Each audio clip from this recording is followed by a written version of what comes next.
Okay, this is the remediation PowerPoint review for the Roaring Twenties and the Great Depression. First thing, a little bit of background. Just want to remind everyone of the impact of World War I. I have a couple of tables there with the number of people who died. The top table shows the people who died in the Allied countries, and the bottom table shows the number of people who died in the Central Powers. The impact of World War I cannot be underestimated. All right, World War I changes everything. And the 1920s is a decade where we see a definite change in the way people think. Technology has changed, the way people think has changed. So the SOL focuses on a couple of things, so let's take a look. One of the things they focus on is some of the inventions in mass media and communications. The big one of the 1920s is the radio. And the big impact of the radio in the 1920s is the influence of jazz music. Movies are also going to become more popular in the 1920s. Newspapers and magazines are also important in the 1920s. They shape cultural norms and spark fads. Basically what that means is you're going to see more widespread fashions amongst guys and girls, and we begin to see a more modern kind of society where, you know, a certain style of dressing, for example, becomes really popular with people.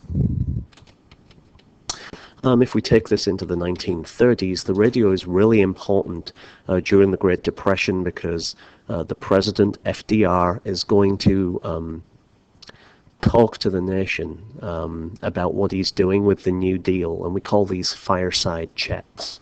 And you can see in the bottom picture how families would gather around their radio and listen to the president speaking.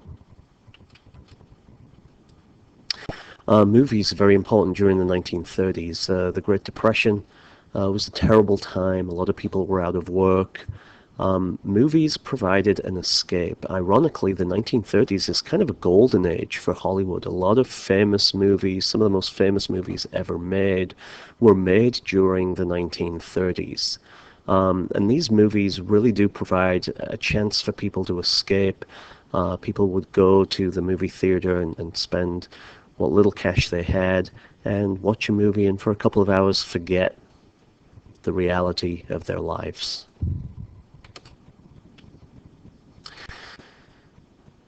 The 1920s is also when we begin to really see a conflict between the new, modern, changing values of the world and more old-fashioned values. So the 1920s is really a battleground for this.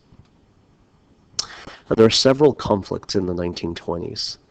One of the big ones is religion versus science. In the 1920s, a guy called John Scopes was a substitute teacher in Tennessee, and he was arrested for teaching evolution in class. Tennessee had passed a law that said you could not teach evolution. You had to go by the Bible story of how the world was created. The trial that ensued became very, very famous. Another conflict was the traditional role of women, i.e. staying at home and being a wife and a mother, versus the new woman that we saw in the 1920s, the so-called flapper. Flappers were young women who wore makeup, wore short, revealing dresses, and wore different haircuts, the bobbed haircut being the most familiar one. And the influence there of the 19th Amendment, the right for women to vote. Another conflict is open immigration versus immigration restriction. The United States had pretty much had open immigration throughout its history. The big exception, of course, being in the Gilded Age, where the Chinese Exclusion Act was passed. But for most of the time, the United States had just allowed anyone to come to the country. After World War I, a lot of Americans didn't like that, and we see the rise of the new KKK. The first KKK had been around during Reconstruction. The KKK in the 1920s was not just something that was anti black. The KKK of the 1920s was anti-Catholic and it was anti-immigrant. It was basically anti-anything that wasn't white Protestant America. And so in the 1920s, a lot of Americans wanted restrictions placed on immigration, and in fact, in 1924, Congress did pass a law that restricted immigration. Another conflict is the freedom to drink alcohol, something that a lot of immigrants wanted and had when they came to the United States, versus prohibition. The United States had since the 1800s a strong kind of Puritan streak, if you like, where they didn't want, some Americans didn't want other Americans to be able to drink alcohol. And in the 1920s, that played out because we had prohibition, the 18th Amendment, and that was the conflict with, it saw a rise of gangsters, people like Al Capone, and smuggling alcohol in speakeasies, which were bars which illegally sold alcohol. So here we have a few pictures. So here's the Scopes trial in this small Tennessee town. You can see here they're selling books. And this is a very religious book stall. They're selling books here, and you can buy books which would support the religious argument. This picture right here is from a 1924 march on Washington, D.C. by the KKK. Today, if the KKK marches in a town, it's usually kind of pathetic. There's not very many people. But in the 1920s, there were a lot of members of the KKK, and this was quite an impressive, in terms of numbers, march in 1924. Prohibition led to the rise of organized crime in the United States, and no one was more famous than Al Capone. And there are 4 girls enjoying themselves. These were so-called flappers in the 1920s, really challenging the traditional role of women. 1929, of course, we have the stock market crash, and what we want to look at is the causes of that crash. Business was booming in the 1920s. However, the stock market and stock prices were going up and up and up in the 1920s. But the problem was a lot of that increase, a lot of business was increasing. The stock market was increasing because investments were being made with borrowed money. So people were buying stocks with money that wasn't theirs. And another thing that was happening was something we call over-speculation. And this is kind of the same thing. This is where you're buying too much stuff and you don't really have the money to back up what you're doing. So in the 1920s, the stock market, stock prices were increasing, and everyone wanted a piece of that action. Everyone wanted to buy a piece of stock and wanted to make money in the stock market. And so people borrowed money to make money, and that wasn't good. In the 1920s, this is really when we see credit become something that's okay and fashionable. Before the 1920s, people would have been ashamed to buy things without having the money. In the 1920s, we begin to buy things without having the money, and so-called credit. And this was true to banks as well. Banks, when they took in money from their customers in the form of bank deposits, the banks put those deposits into the stock market. So they were gambling on the stocks as well. And when the stock market collapsed, the banks ran out of money, which obviously isn't going to be very good for the country. The consequences of the stock market crash of 1929 is that we are going to have a run on the banks. And what that means is a whole bunch of banks are going to fail, and people are going to rush to the banks and try and get their money, and that causes more banks to fail. Once we start seeing the failure of banks, that means there's less money in the economy, and it means we're going to have less money to invest in business, and that means businesses are going to let people go. So you can see a couple of the points we've made there from the newspaper story. Wall Street in panic as stocks crash, and you can here see a bank run. All right, these people are all queuing up outside this bank, and they are trying to get their money. They are scared that the bank is going to close, and if it closes, they will have no money. The money will be gone, and their money will be gone. Causes of the Great Depression. All right, well, one of them obviously is the stock market crash of 1929, which wiped out a lot of wealth. And you can see in the 1920s, stock prices steadily rose, and in 1929, it's like a roller coaster, they plummet.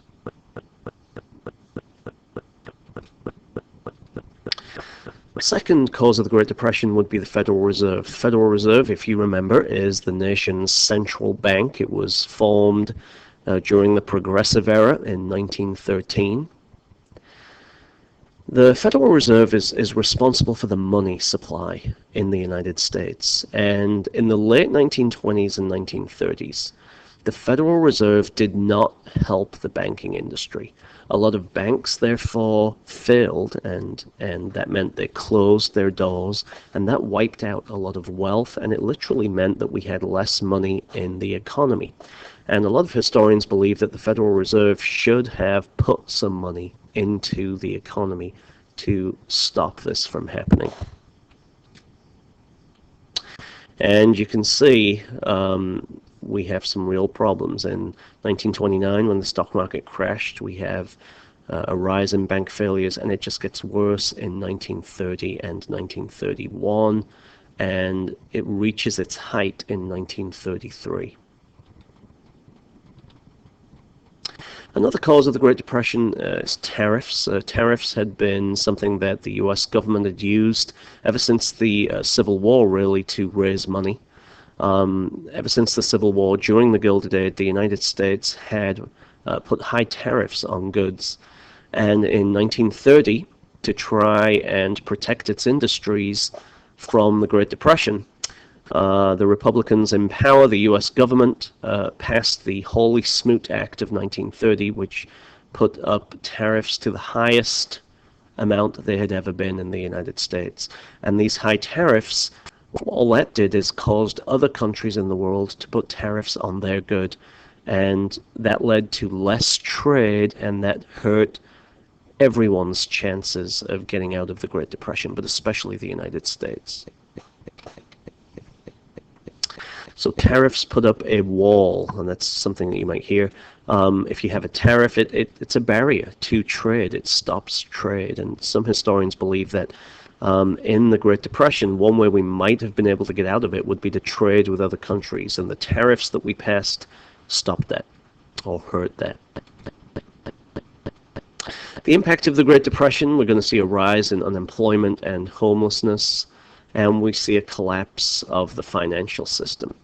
So you can see in this graph to the left the rise in unemployment, and poor folks like these are going to lose their homes. These guys are obviously farmers, and they're going to lose their homes, and they have to live outside in Hoovervilles, and obviously that is a problem that the government would have to deal with. The impact of the Great Depression also leads to a decline in the demand for goods, and this is kind of a cycle. So here's an example from one of the textbooks.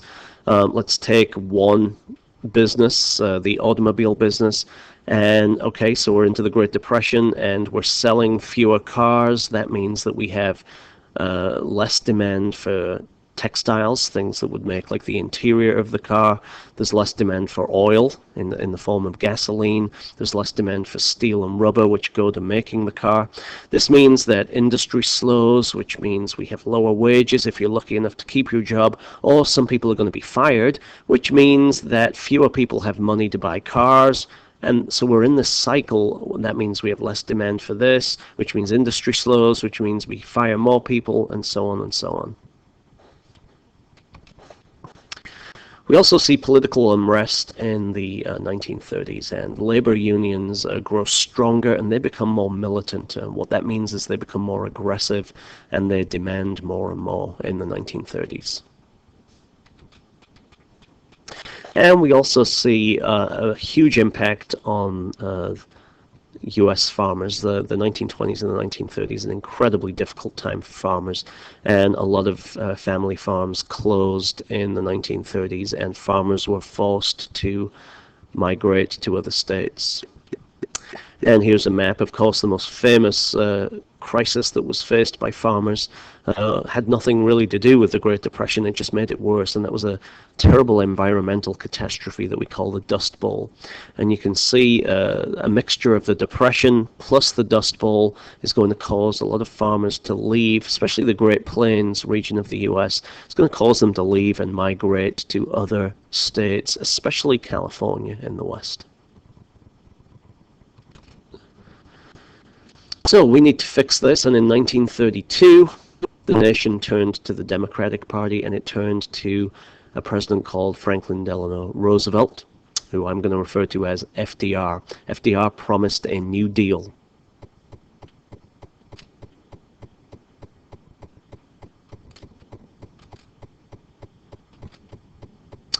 So let's talk about different New Deal programs. The first thing we should mention were relief programs. New Deal programs were government programs, and relief programs were programs where the government would give money to people who didn't have money, who didn't have jobs. Now, obviously, the problem with that is most people in the time, in the 1930s, didn't want to just give money away. They wanted the people who received that government money to actually be doing something. So the example that we're going to use here is the Works Progress Administration, called the WPA.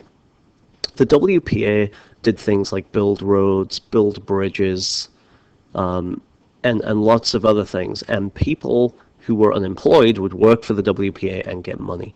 Now the WPA also paid artists, paid musicians, paid writers.